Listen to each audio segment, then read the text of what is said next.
'Tis the season to be jolly. Have a Merry Christmas, everyone.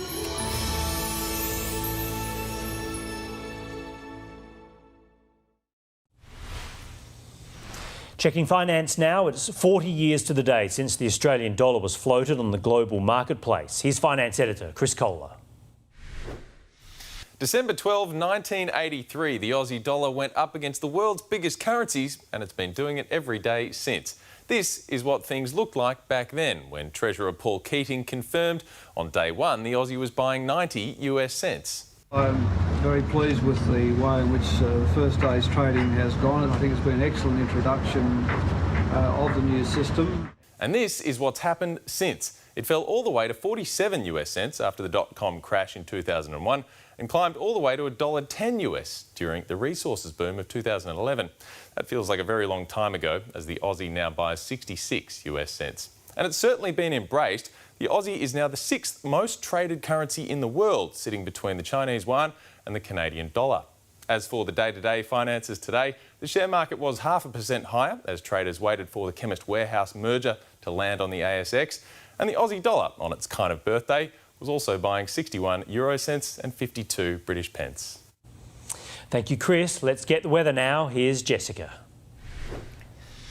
Such a weird day. A lot of people have been commenting on how confusing the weather has been today. And even now we're standing, in basically sunshine here in North Adelaide. But looking over the city, we're still seeing those very dark clouds, although the radar is clear and we are taking a breather from that crazy weather at the moment. Today in the city, we reached a top of 25 degrees and it's still sitting in the mid-20s at the moment, feeling very calm here as we go to air.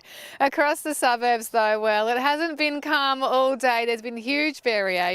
We've seen storms popping up, particularly through the southern suburbs. We've had lots of rumbles of thunder on and off throughout the day. We've had showers petering through on and off as well. They've been a bit light, certainly a lot lighter than yesterday and a bit more hit and miss, but still they have been there, and it was 25 degrees at Noarlunga. There was still some storms rumbling through our north today, but nothing to show for it in the gauges, which doesn't mean it didn't rain. It just means that there wasn't rain where the gauges are. A warm 29 degrees at Port Augusta. A much more active radar through our south with more storms, more rain stretching all the way down to our Victorian border in the southeast, where we did have severe weather warnings today. A hot 36 degrees at Narracourt. We've got our low spinning in around South Australia on the charts there. That's what's been causing our weather. But cast your eyes up north to northern Queensland. That's where we have tropical cyclone Jasper approaching. It could cause life-threatening flash flooding around Port Douglas. The forecast around Cairns is looking scary. 150 millimetres of rainfall possible there, and destructive winds exceeding 130 k's. It's going to be a tense time through northern Queensland as we watch the tracking of that cyclone. Back to SA, and it is getting windy here in the afternoon around Whyalla, Port Pirie, Port Augusta and Broken Hill. All those places could see gusty conditions. Showers are possible in Port Lincoln and Clare. There's also the chance of wet weather extending pretty much right through the south, but it will be a bit more hit and miss, a bit more sparse, mostly lighter than today. That said, Mount Gambier is still the chance of a thunderstorm with 28 degrees. We are on alert for extreme fire danger in the Riverland tomorrow with strong northwesterly winds, and take care by the water with marine wind warnings in place for some western and central coastlines tomorrow. On metro waters, winds shifting west to northwesterly, 15 to 20 knots in the middle of the day. Around Adelaide, we're half a chance of a shower from late morning, perhaps a little bit more to it for the southern suburbs, maybe 24 degrees for Noarlunga and 23 at Mount Barker, 25 degrees the top for you in the city with the chance of a shower and an overnight low of 17.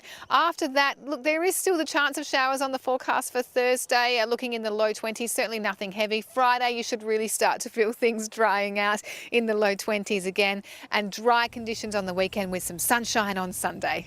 This is good news, Jessica. Thank you. And that is Adelaide's 9 News for this Tuesday. I do hope you can join me again tomorrow night at 6. I'm McDonald. Have a great evening. Good night.